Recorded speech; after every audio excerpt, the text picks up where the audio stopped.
नमस्कार विद्यार्थी मित्रांनो, बघा सैनिकी स्कूल आणि नवोदय साठीचा प्रश्न आहे.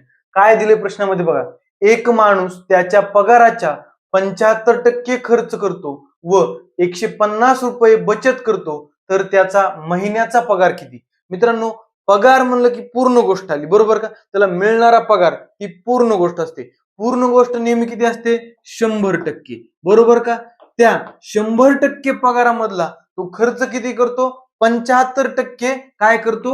खर्च करतो. बघा, ही झाला 75% त्यानं काय केलाय? खर्च केलाय. मग मित्रांनो, उरलेला काय करतो माणूस? खर्च सोडला, बाकीचं काय करतो? बचत करतो. मग 100 मधून 75% गेले, उरले किती? 25%. उरले किती? 25%. ही काय झाली मित्रांनो?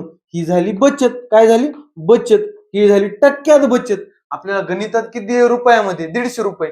म्हणजे 25% म्हणजे 150 रुपये. 25% म्हणजे किती? 150 रुपये. आपल्याला काय विचारलंय त्यांनी?